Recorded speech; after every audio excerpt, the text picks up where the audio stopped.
Welcome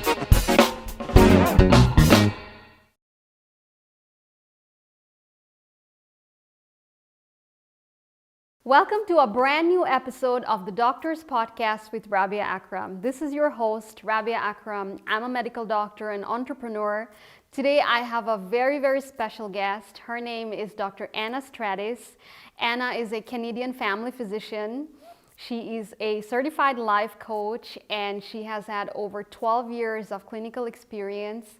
And today Anna and I are going to talk about what it means to be a doctor and redefining and reinventing the role of a doctor in today's world. So without further ado, Anna, welcome to the podcast. Thank you, Rabea. It's so good to speak to you. Yeah, awesome. So I'm super excited for many reasons to have you as a guest today. One of them being you taking a very, very special path in your medical career. And something that we wish we would see more often from doctors, but we see unfortunately not very often, which is, taking really good care of your patients in terms of how much time you take with them and, taking a holistic look at your patients. So tell me what you do there. Yeah, it's a good question. It's funny, I didn't take the path well traveled. And in fact, actually, to get to where I was, I actually had to go through a lot of room for improvement, sort of criticism in my medical training. And consistently since I entered medical school, I was told, Anna, you take too long with patients. And it was actually a negative thing. It was something that I was supposed to get faster at and better at. During my family medicine residency, at one point in time, I was told, Anna, you're going to fail. And you're a bad doctor because you're taking too long. You're just going to flat out fail in medicine. So the path that I have started to embrace and that I've started to go down now, which is to actually just launch right into taking the time that patients want to have spent with them. It actually came out of a lot of discord and a lot of sort of unhappy evaluations. Right. So I came on my path because I needed to find my truth and to realize that I wasn't like other people. I guess we all kind of go into medical training and maybe you can also identify. Right, we absolutely. Kind of all find ourselves in a class of, 120 or maybe smaller or larger. We're not all the same. We're in first year medicine, but we're different. We bring different life experiences, different personalities, different interpretations and personal relationships with what a healer is. Right. So I had to find mine. You had to find yours. I absolutely love that because a lot of us don't find that. Instead, we end up adapting ourselves and becoming that, doctor in the ER. I myself have been a doctor in the ER and we have, typically like a couple of minutes per patient. And even if you want to, ask them more questions or, take a deeper interest in their health, the system requires to work like a robot pretty much. And absolutely.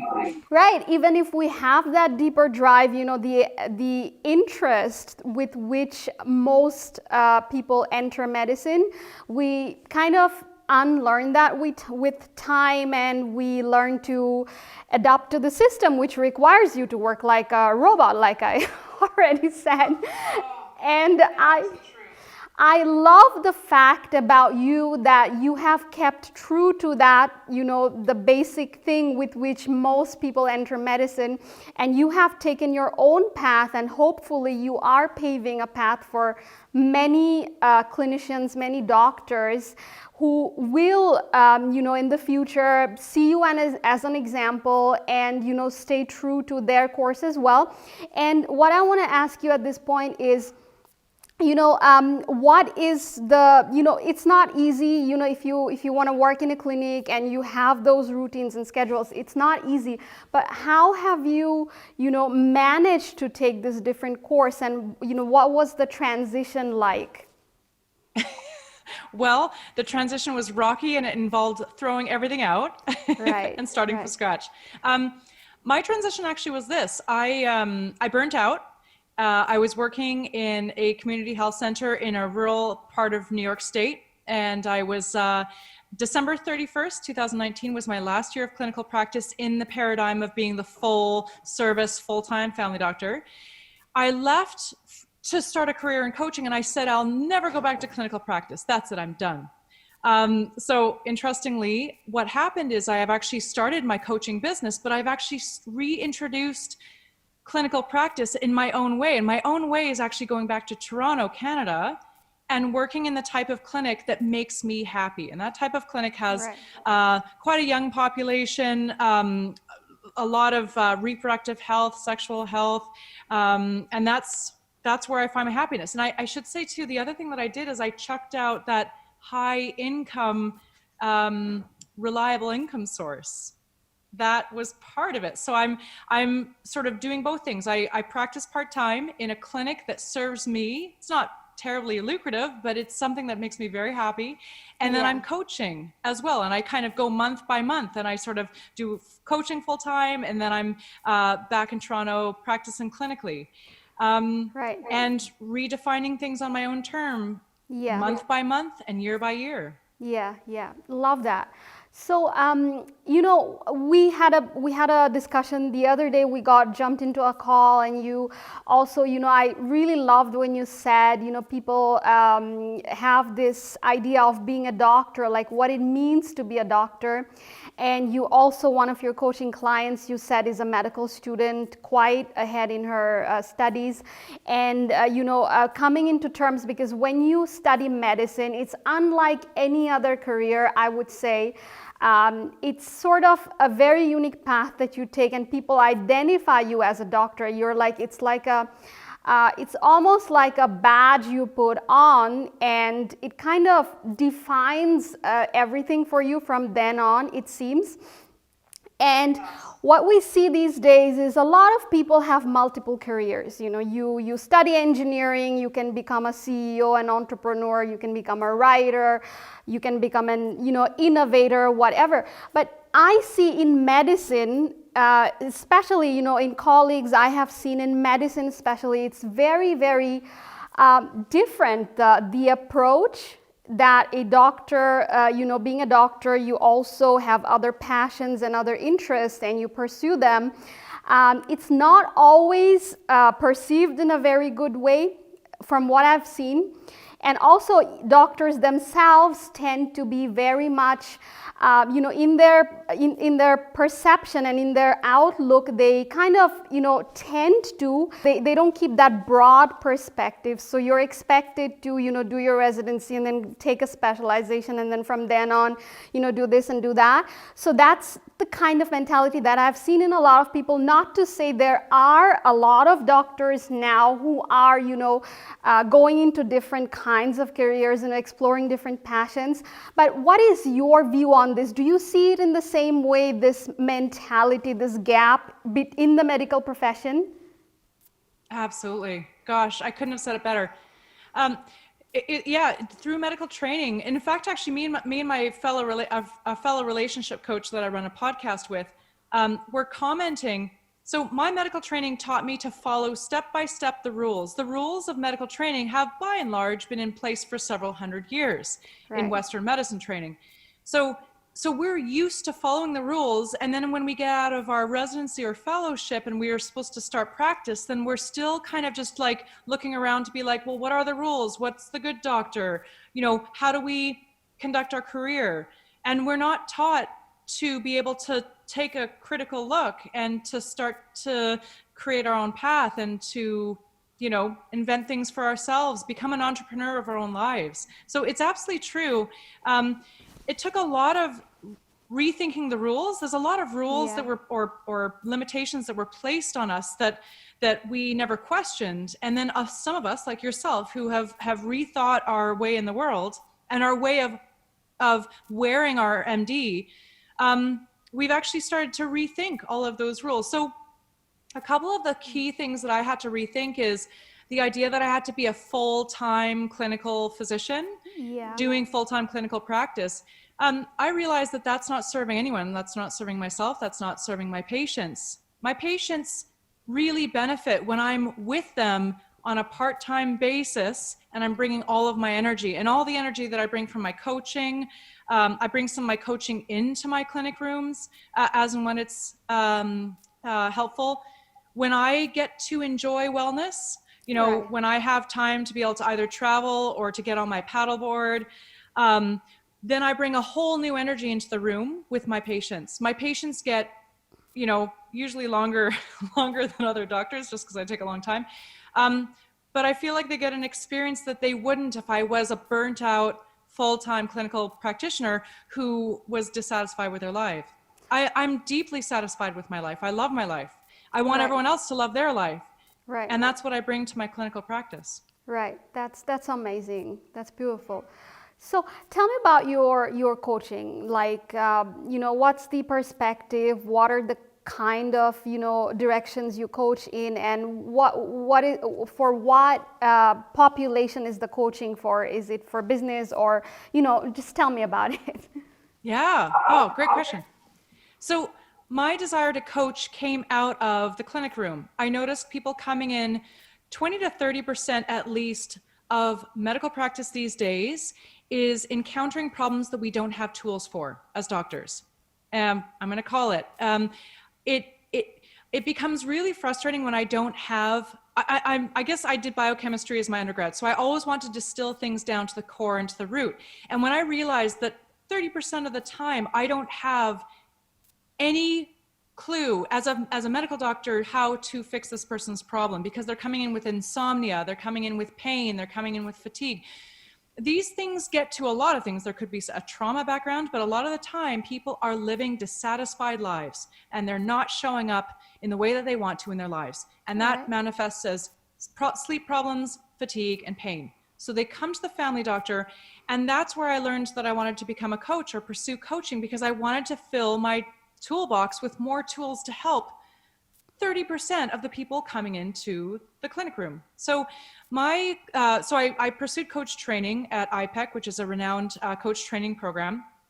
And my approach is basically to look at people who aren't sleeping well at night, who are feeling like they're living small, who are feeling like low motivation and just, you know, wanting to tune back into that dream they had when they were 17 years old and life seemed limitless. And I want to work with folks to help them shift their perspective, to see that there's lots of options in their lives. We just have to look at and remove a lot of the limitations that they've put on their lives and a lot of the presumptions of the I can't messages. So my population is actually shifting. I actually started off as a relationship coach, because that brings in all the reproductive and sexual health that I've worked on through as a clinician. But I'm actually starting to see that my niche is relationship and couples, but it's also folks in their 20s and 30s who are kind of reaching the end of that road of limitation. They're starting to see there's more out there for them, maybe a new career direction, maybe a new relationship. They're starting to see all the things they're just tolerating and settling on. And I coach them to sort of see the opportunity and see the power within and start to make powerful change. So pretty much, if I could sum it up, I would say that if you're not sleeping and you're going to your family doctor's office because you can't sleep, then I've trained to be a coach so I can help with that. Right, right. Okay, that sounds amazing. And what I'm very curious about, are there any special methods or tools that you use in helping your coaching clients? Great question. Yeah, absolutely. So the great thing is I trained at a professional coach training program called IPEC. So therein we get a lot of tools. We are also, so my coach training is recognized by the International Coaching Federation, so ICF. And so my coach, basically my code of ethics, as well as my approach, is in fitting with the ICF guidelines.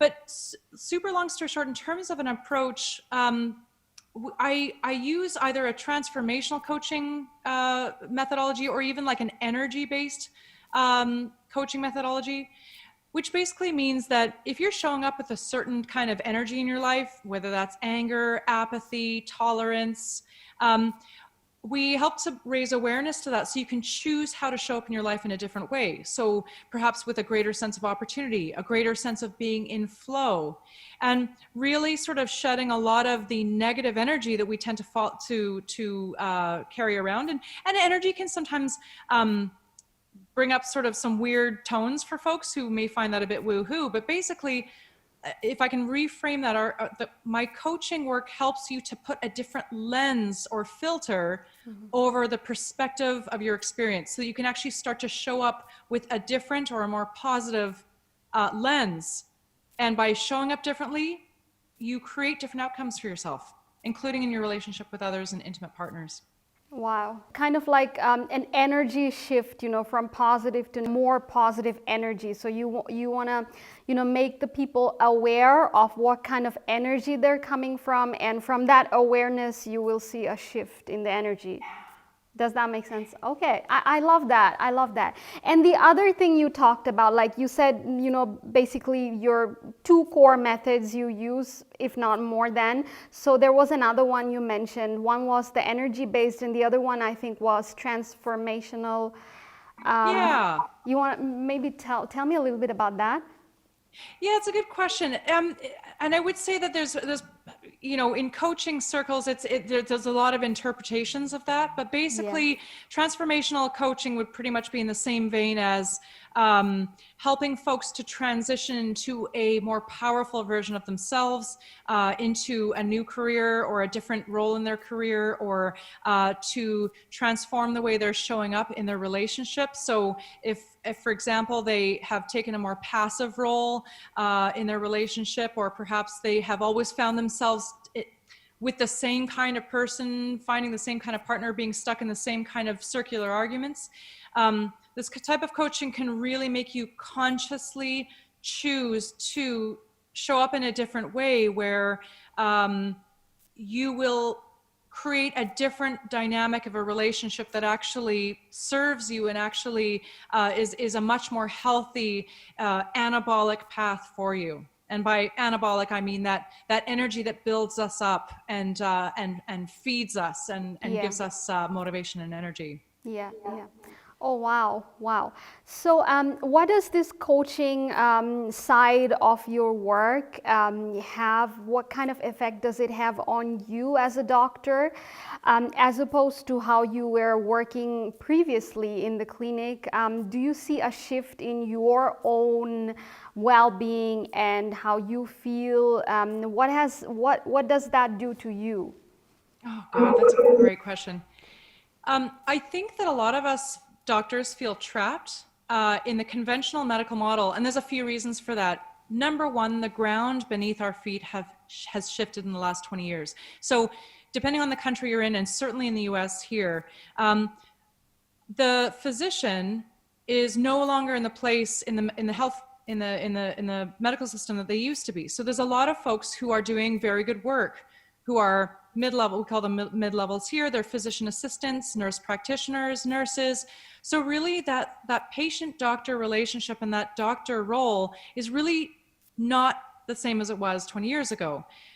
So the truth is, if somebody needs an antibiotic, or if somebody needs a certain prescription or a certain test ordered, there's a lot of people other than doctors who are now able, it's within their scope of practice to order that and to do it. So a lot of us doctors are actually finding ourselves in a really difficult scenario where the jobs that we used to do in healthcare are taken away. They're being done by other people. So we have an existential crisis on our hands where we're trying to hold on to our old role, and that old role is being reassigned to folks who are not physicians. So we feel trapped. We feel like we're feeling that the system is not respecting us, or not, or is taking us for granted. And then we're working full time with a bunch of paperwork and an increasingly difficult patient population with increasing chronic disease burden.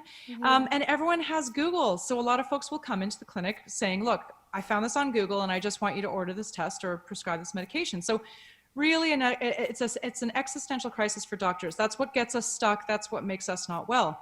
So by exiting that system, by having a blended part-time clinical practice and a part-time coaching practice, it has breathed fresh air into my work. So my coaching is where I feel like I bring something that no one else can, because number one, I'm a coach, I'm a physician, so physician coaches are somewhat rare, as well as coaching allows you to sort of build up your own practice and your own techniques. So I really feel valued as a coach. When I have conversations with people whom I may have seen in the, not physically, I never coach my patients, but if I had seen somebody coming to me as a client, a coaching client, they can't sleep, they're having problems with their energy, they're fatigued. If I were to see them in a family practice, I would feel frustrated because I wouldn't know what to do with them. Yes, I could order B12 levels and I could, I don't know, do some tests or so forth, but I would feel kind of helpless. Now, as a coach, clients, they open up to me in a totally different way. We talk about how they're showing up in their life, how their relationships are, how their career is going. They talk candidly more so than they would to a doctor, because to a coach, they're talking about their life. When people come to a doctor, they're like, oh, I need to talk about symptoms and it's medications, it's tests, right? So as a coach and a clinician, I get to broaden the spectrum of things that I get to talk to people about. So as a doctor, I felt like people did not want to speak about how contented they are with their lives or their relationship. And as a coach, that now is full game, and there's much more willingness to consider whether their satisfaction with their life or lack thereof is actually affecting the way that their body feels. And I feel like it's finally unlocked the conversations I've always wanted to have with patients. Right. I love that. So tell me, are there any personal stories that have helped shape your life, from which you really learned something, some big life lesson, any big challenges that you had to overcome? I would love to hear that. Yeah. Well, we learned from failure. Yeah. One of my, I've got books and books of failures, but one of the greatest failures was not getting into medicine. So I came out of my undergrad, applied to several medical schools. I didn't even get an interview for any of them. Yeah. Like I was stuck. I didn't do all that well in my undergrad because I was doing an undergrad program that was not fitting to my skill set and my interests. So again, if you try to do something that's not you, surprise, surprise, you may not get the high marks. So number one, that was a lesson of, don't do an undergrad that doesn't suit you. Do music. Don't do biochemistry, do music. Do something that has your passion. But anyway, so that was that. So the greatest lesson there was to totally pivot, like completely, like just blow the house down and rebuild it. And so what I did is I moved across the country. I was on the west coast of Canada. I moved to the east coast. And then I picked up and I started a master's program, and I had an incredible time. That's when my learning actually started. Yeah. Graduate school, I think, is just incredible. Everyone should do a graduate program.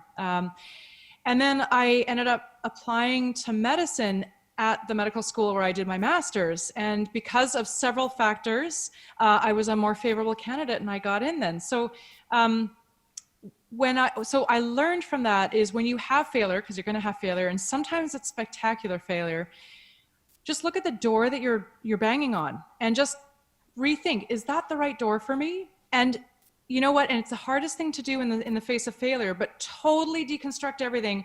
Start with a blank slate and say, okay, all right, if I could have anything right now or take any path, what would I choose? And throw away the limitations. Who cares if you need to go across the country? Who cares if you need to take out a loan or whatnot? Who cares if if it's not the prestigious program? What I learned is I went to a medical school I didn't know much about, but it ended up being much more of a great fit for me. Whereas if I'd gone to the medical schools that I originally applied to, I would have had a really poor time. The medical school I went to really valued the art in medicine and the patient experience and the holistic doctor. So I kind of ended up in the best medical school, Dalhousie University. Just a shout out. Right. So that was one of my learnings from failure. Oh, sounds pretty cool. How about, looking back now, the different courses in life that you've taken, the direction, studying medicine, becoming a family physician, and now the coaching. Is there anything that you would have done differently, or would you choose exactly the same path? Because this is a question we all ask ourselves, you know, and it's not an easy one. I ask myself every day. But what's your thought on that? Yeah. There is not a single thing I regret. Yeah. And it's so weird to say that. And it's so funny that you asked that, because in the last few weeks, I was actually thinking about this.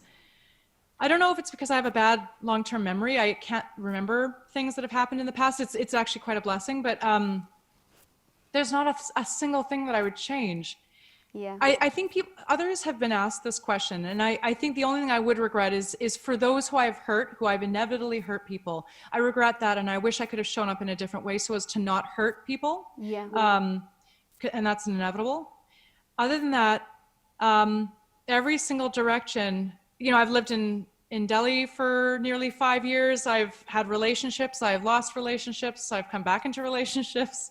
I've had animals come into my life. I've lost them. I've resigned from jobs. I've walked away from things. I've chased things that didn't materialize. But we weave such a beautiful tapestry. Our life is just putting another stitch in this beautiful tapestry. And if you zoom out and look at this gorgeous material that you've created, it's gorgeous, it's beautiful. Wow. And every stitch, even the ones that seem from close, if you look at it from close, you're gonna say, oh, that was a bad color, I screwed up, I didn't do that right. But if you zoom out and you look at the whole thing together, it makes something gorgeous. Wow. The tapestry of my life could not have been found at Walmart. Yeah. Which is great. Yeah. Wow, that's so I find awesome. life incredible in that way. Yeah. That is incredible. That is. Tell me about the Delhi experience. Yeah. So that was I have to be honest with you, I was chasing my man. Okay. Yeah. When I lived in Delhi. Although, so I first started going to, my first trip to India was the first year med school, the summer after first year med school. That was in 2004. And I went to Hyderabad, a city in South India, and I spent a summer at a prestigious eye institute, and it was wonderful. And then I went back to India, and then I met my man, who we've been on and sometimes off, but mostly on for the last 15 years. And so I completed my medical training and my residency. And as soon as I was done my medical training, I wanted to move to India to be with my man. So I did that, but I didn't, I moved 2 days after residency ended with all my loans in place. And I didn't have a plan for how I would work in Delhi or in India at large. And when I actually landed up there, I realized that you can't practice in India if you're not an Indian citizen. And anyways, there's nuances to that. But so I didn't have a means of working clinically. So I ended up very fortuitously by writing an article, and then my future boss actually saw that article in a paper. I ended up getting a job at a nonprofit organization, and I was the medical officer of this NGO, and we did some pretty cool work. So yeah, so I ended up working for 5 years as the medical officer of an NGO, and I had an incredible time, and I could never have planned those steps. But there's been a few times in my life where I've jumped first and worried about the parachute later, which I wouldn't ever jump out of a plane without a parachute, but there's certain things in life where sometimes you need to jump out of your comfort zone, not fully knowing how you're going to land, but just trusting that you're going to find a way on the descent down. And and India was that situation. Wow. Yeah. Wow. And afterwards, like, you decided to just end the India part and then move back to the US, or that just happened? Well, great question. So the man I was chasing all that while, he had decided to leave. And so I was like, I think it's my time is over, because my love for my man was actually the strongest thing in my life. So I said, okay, I'll come with. But my coming with is, again, because I'm Canadian. So I didn't have any ties in the US. He was going to the US, and I didn't have any ties. So I came back to Canada. I reestablished clinical practice back in Canada. I wrote all the US exams. which was challenging. And then I came down to the US about 4 years ago. Love that. Thank you so much for sharing that. That's always amazing to learn from the personal stories. Yeah, Right. and listen, I got to be honest with you. There's a lot of decisions I've taken which were of the heart, Yeah. which have influenced my career, and I stand by those. Awesome. I absolutely love that. Love that. Just amazing that, someone having the courage to follow the heart like that, and everything, yet falling in place, and you coming all this way and being able to say that every decision I've made in the tapestry of my life, it's just amazing. And I absolutely love that about you. So Anna, tell me about your future plans. What are your big plans and dreams and goals for the coming years?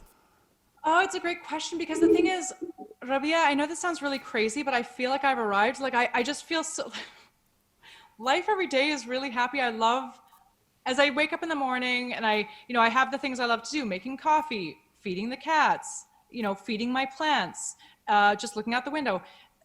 I'm doing these things. Like I don't need a yacht, or I don't need a better car. Like my life, the way that the day turns into night and turns into day again, all of that is blissfully happy for me right now. So I kind of feel like I've arrived. And that I don't think I could have ever seen 2 years ago. I couldn't have imagined, because I was still kind of stuck in the clinical practice where Yeah. 5 days or many hours, like 70, 80 hours of my week were doing things that I didn't like doing. I wasn't fully present because I was either stressed out, a lot of us doctors feel like frauds, right? We're practicing, but yet we don't feel we're enough, and we've got all these negative things. So to have taken all that away and now to just enjoy my work, I love coaching clients. I love it when I'm back in Toronto practicing clinically. So what are my big dreams? My big dreams would be to, what is my big dream? More of the same. That's the I best. would say that I'm low on the ambition side, just because ambition is not going to get me anywhere. Yeah. Endeavoring to be present in the moment and enjoying life and flow right now, especially because we don't know how long we've got. I could have a day left. I could have 2 hours left. Yeah. Or 40 years left. I don't know. So just being in the moment is my goal. I'm looking forward to having a full bustling coaching practice, and I don't know what's in store for that. I don't know if there's some way to kind of work with physicians who are interested in coaching and kind of look, at the end of the day, doctors, we need to reinvent where we show up in the medical system, because technology is surpassing us, and there's a bunch of people who, through scope shifting, have taken our work. So let's rise up in the system and let's bring something new to folks in 2021 that they need, but yet they're not yet getting from a healer. Yeah. And so I'd be curious to work with doctors as we're starting to reinvent where we sit in the medical system, knowing that technology could probably do our traditional jobs and diagnostics. Yeah. So how do we help people really live well lives? And then maybe that's the new frontier. Wow, amazing. I just fell in love with that vision. Love that. You talking about, the medical career of people, the entire system changing over time, because technology will advance, and there will come a time when, diagnostics, maybe AI will be able to do better diagnostics than physicians, which will be more precise and more accurate. And yet we see today, we see doctors working, overtime, underpaid, and doing all this, working these crazy shifts and crazy systems. And all of a sudden, if we see a shift in this and see, this change coming where doctors are replaced with AI more and more, where do you think can physicians still reinvent themselves into more a system that is more serving physicians and not not, enslaving physicians to a system that kind of, requires them to work and work without very little pay and, with very little pay. And, some, a lot of doctors have quite simply burnout. And this is, statistically, it's a very high, high quota. And with all these changes, which I'm pretty sure we will see in the next 10 years, 20 years, how do you think doctors can reinvent themselves? What's your vision on that? This is absolutely the crux of this. And it's a really uncomfortable question for doctors, because in our medical training, we were never taught your role as you see it now is becoming obsolete. Nobody ever taught us that. And it's a really uncomfortable truth. So to even propose that we have to show up differently is very scary for doctors. And again, we are rule followers. Step A, step B, step C, pass this exam, get this diploma. So I think you're absolutely right. I think that we need to be given permission to think outside of the box. I think that we need to, and this, I put my coaching hat on, when you start to see yourself just on a hamster wheel and you're working, but you're not getting anywhere, it's time to get off the hamster wheel and realize, like, I'm on the wrong wheel. And no amount of 80-hour weeks, overtime, no amount of that toxic catabolic energy is actually going to get us where we need to go. We have to reverse out of the garage, and we have to take a whole brand new look at where we show up. And I think one of the biggest things is doctors don't know how well they're trained and how exceptionally well suited they are for this new world. Because one of the things that really sets us apart, which we don't see anymore, because there's a lot of other folks who are doing our jobs, nurse practitioners, physician assistants, etc. So we start to really undervalue ourselves. What we don't realize is we come from an incredible training background. We're equipped with so much critical thinking. Our 9,000 clinical hours of training have taught us to be able to really think for ourselves, look at the evidence, analyze situations critically. We're set up for anything we want to do in life. We really are. We've had an exceptional education. So I think the first step is to come out of the toxic system that has made us feel small, that has made us feel enslaved, that has taken away our confidence for ourselves. Exit that system, regroup, reconnect with how incredible we are as physicians, how incredibly hard we've worked, and all that we've accomplished. Wow. And start to rebrand and get that blank slate out and say, okay, given that I'm pretty exceptional, I've got amazing talent and training, if I could do anything in the world, what would that be? And let's start putting that down. And we can start to discover that our training actually lends itself to cross over into a lot of other sectors. We're incredibly talented people as physicians. Wow. I believe in all of us. I believe that all of us can reinvent ourselves just by exiting the toxic system and questioning all the rules. Throwing the rules out and reestablishing a new set of rules based on our values and our principles and our purpose.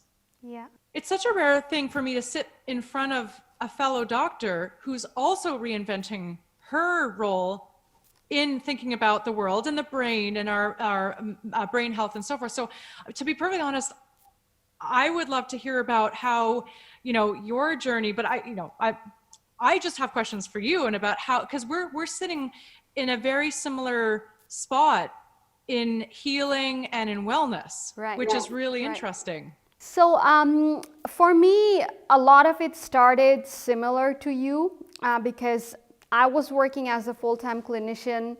I was working in neurology, big hospital with emergency and a stroke unit, and you can imagine all the critical patients coming in, and we have all these long shifts and long hours.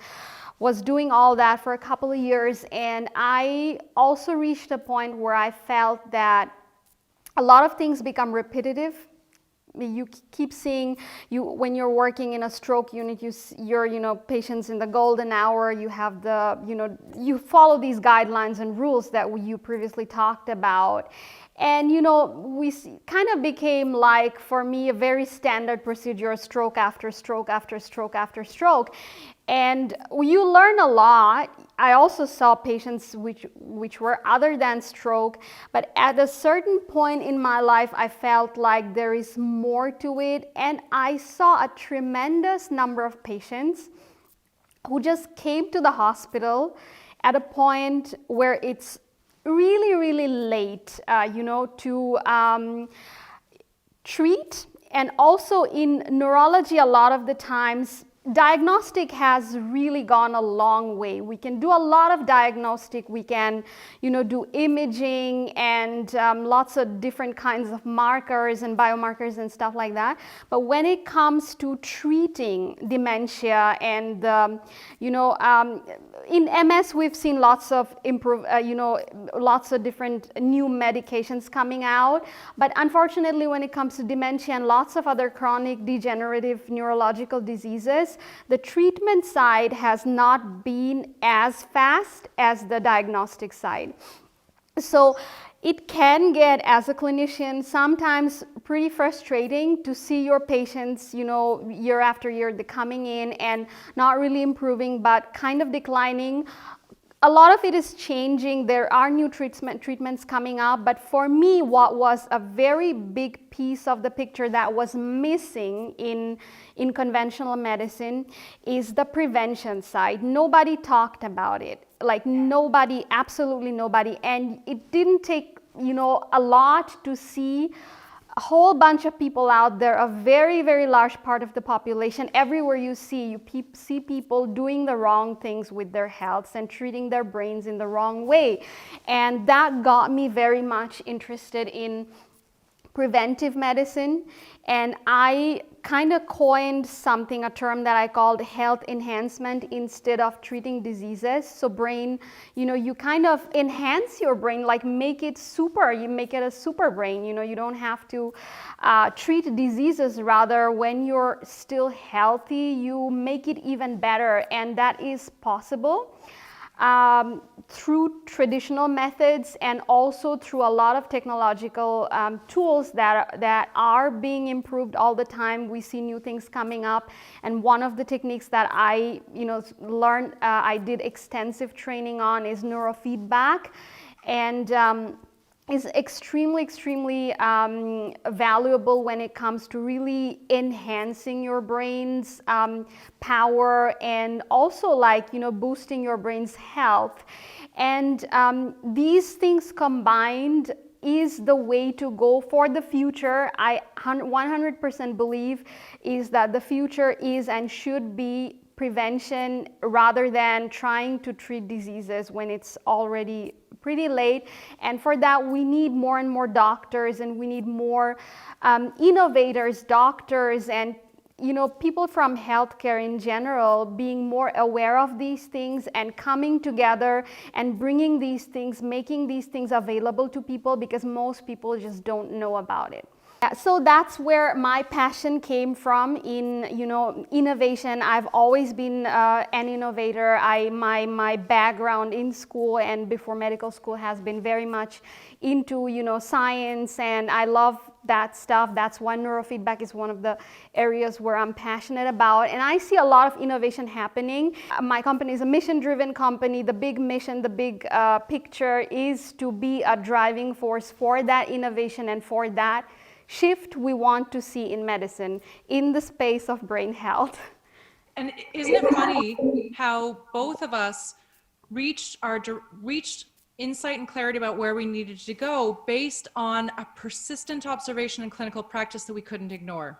The fact that we were literally missing the boat. We were not targeting our efforts in the right direction. And that started to create a moral crisis with us to say, I need to do something different.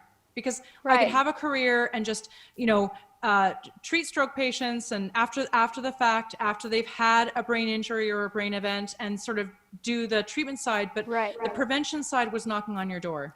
Yes, absolutely. And you had the bravery to say, I'm going to do something different, and possibly something that people will call me crazy for. I'm going to exit the traditional paradigm and I'm going to start something new because it fits with what I'm seeing. I can't ignore the truth anymore. Yeah, absolutely. Absolutely. It's, when you see all these things happening, and it kind of makes you realize that a lot of things need to be different in the system, in the way things are in healthcare today.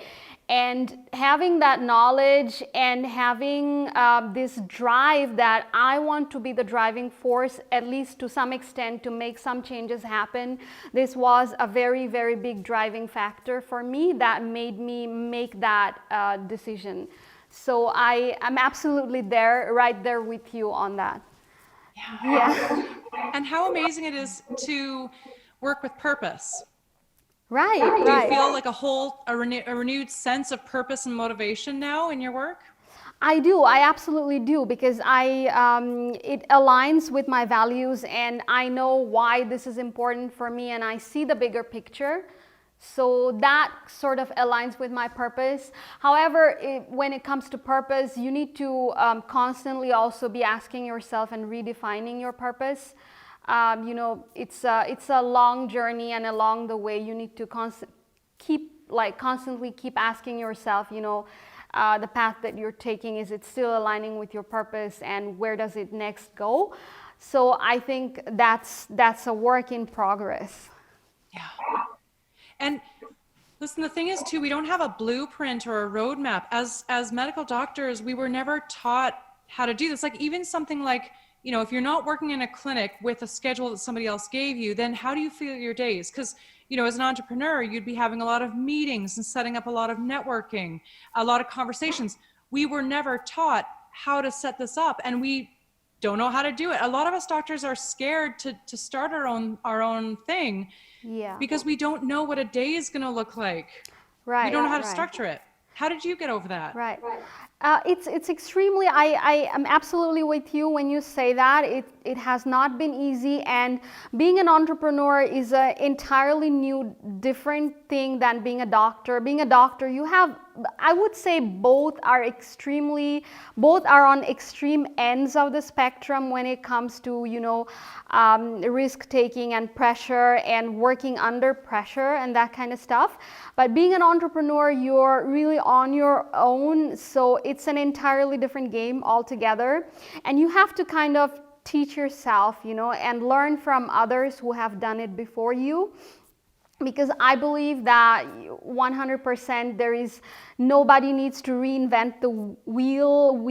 People have done it before you, and learn from the great leaders and the people who have, already, accomplished great things in entrepreneurship, and not necessarily doctors, because I don't think there are a lot of doctor entrepreneur role models out there yet, but I hope to see a shift and a change in the near future in that. But learning from others, has been really powerful for me, and that's what I'm one of the main reasons for doing this podcast and having this conversation with so many doctors is also, to learn from their path, the path they have taken. And for me, it has been an incredible thing.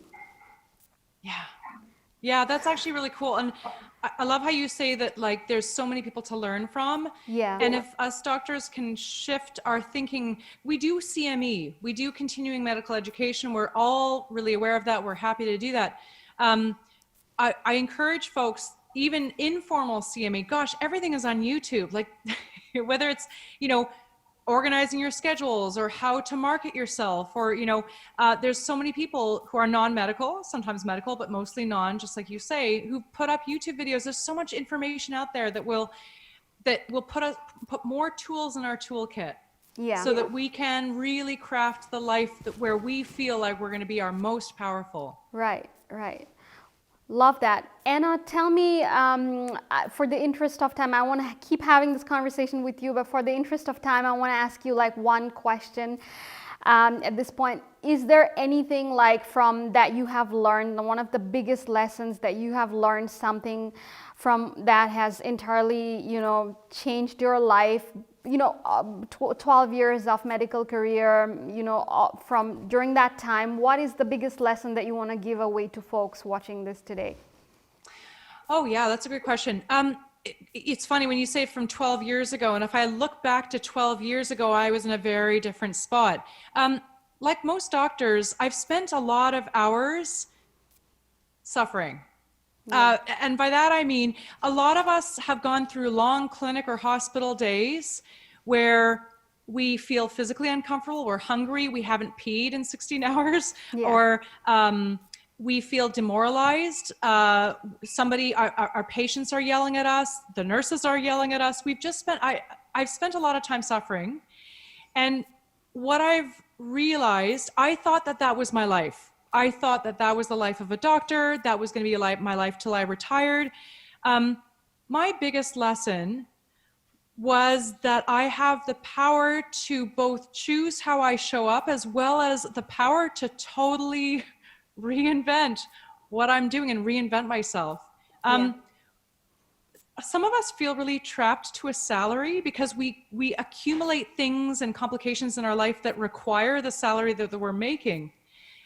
What I've realized too is that if I declutter my life and simplify my life, I can actually get by with less. And the less I need to get by, the more flexibility and the freedom I have and the independence. So another lesson is just like, how little do I need to be able to totally take this ship and shift it 180 degrees? And that's the critical thing. The critical thing is simplify your life, because this is going to be a really expensive experiment.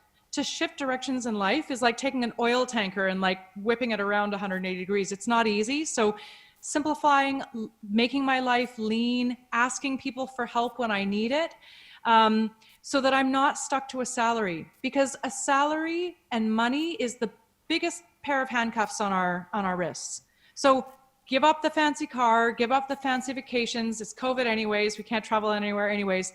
And start as my coach, because again, I have a coach, because if it is so important as a coach to have a coach, I'm always a work in progress.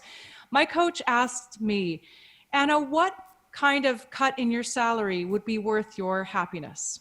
And it's an amazing thing to put a dollar amount, to say, if I make this much less, that's how much my happiness is worth. And my happiness, I think, is worth like $100,000 a year, which is a lot. Yeah. Yeah. Love that. That's great piece of advice. So just, just reinvent yourself, be bold to, take that next step and see what is right for you, rather than, following in the footsteps of others. Anna, thank you so much for that last piece of advice. And thank you so much for having this conversation with me. It's such a pleasure. Thank you for having me on. And thank you for your brave work.